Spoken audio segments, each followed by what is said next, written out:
Hello friends, we are back with the third video on financial accounting MCQs. Hope आपने पिछले 2 videos ज़रूर देखे होंगे. उसी के साथ हमने इकोनॉमिक्स और मैथमेटिक्स के ऊपर के MCQs के वीडियोस भी डाले हैं. अगर आपने अभी तक वो नहीं देखे तो please do it. It will be definitely helpful for you.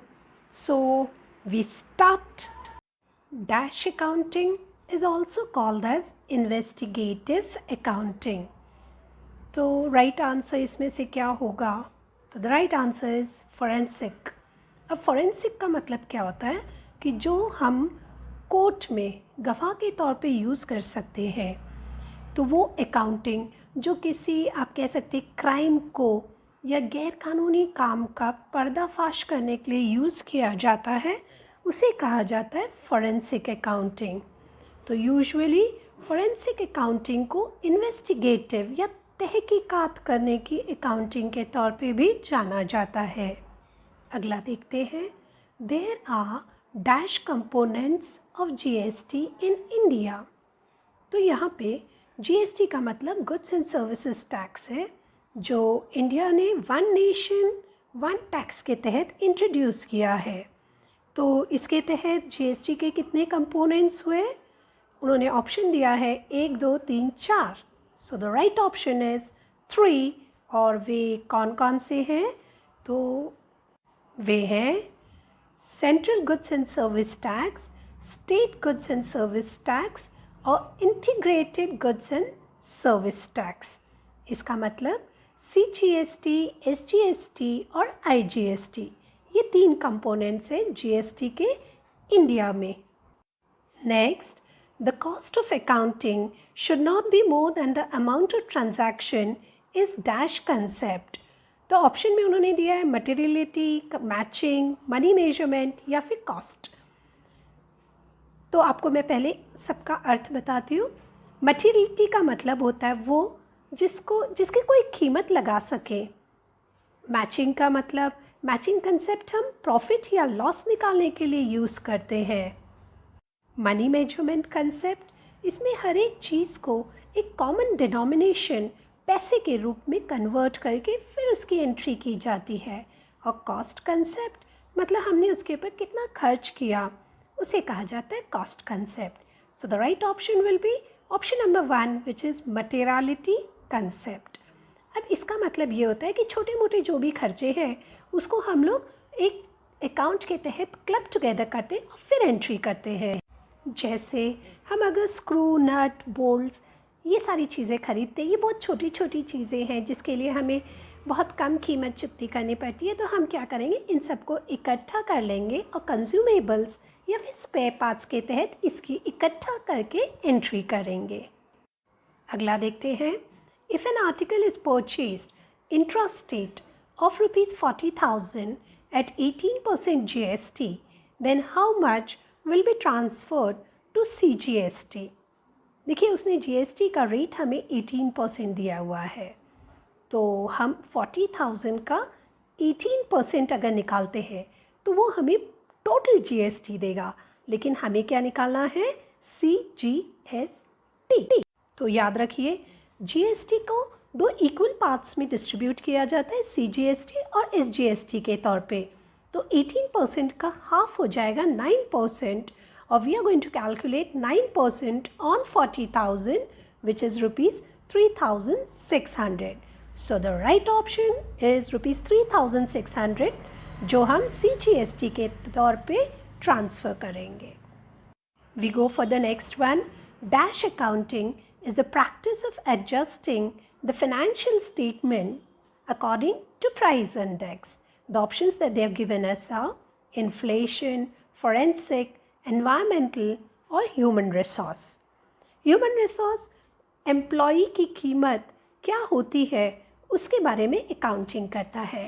Environmental accounting जो है वो हमारा जो निसर्ग है, जो प्रकृति है, उसके बारे में करता है, जैसे कि एनवायरमेंट से कंपनी को कितना फ़ायदा हो रहा है और कंपनी के कारण एनवायरनमेंट के ऊपर क्या परिणाम हो रहा है.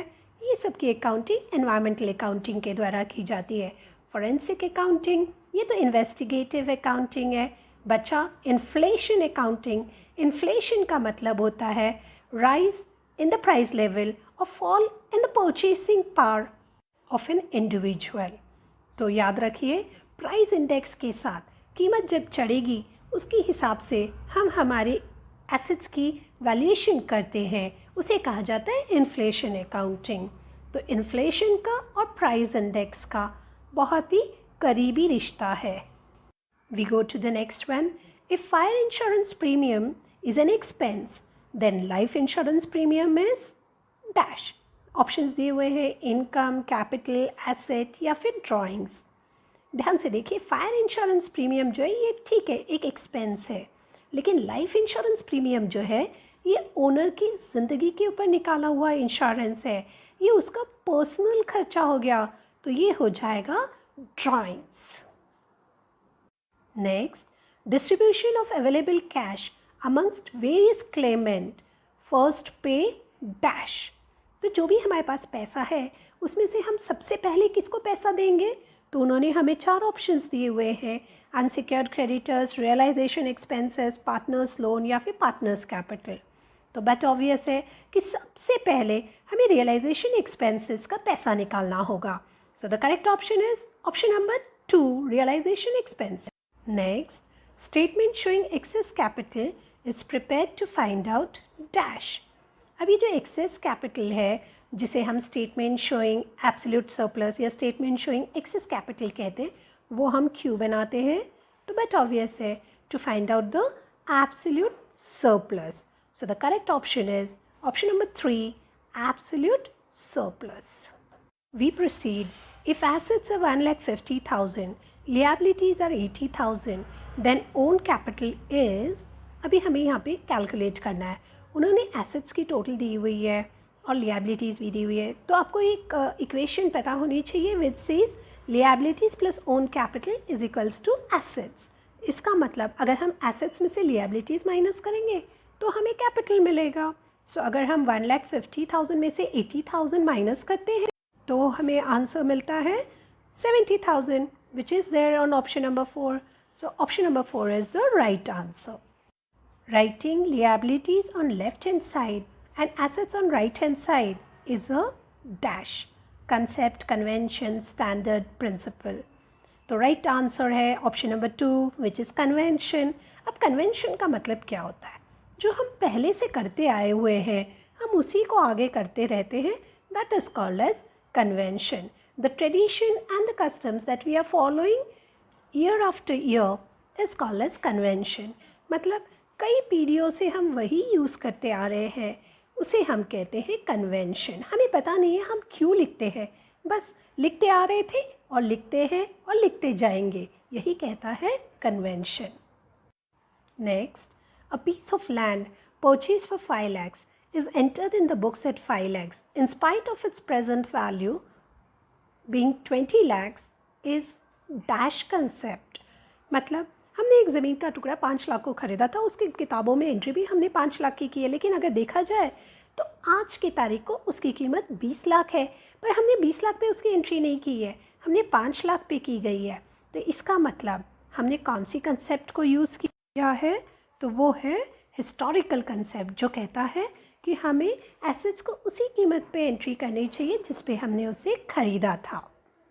सो the right option is option number 1। आज के लिए इतना ही बस, हम आपसे विदा लेते हैं। अगर आपको ये वीडियो पसंद आए तो चैनल को सब्सक्राइब ज़रूर कीजिए, share it with your friends and don't forget to comment on the video. Bye.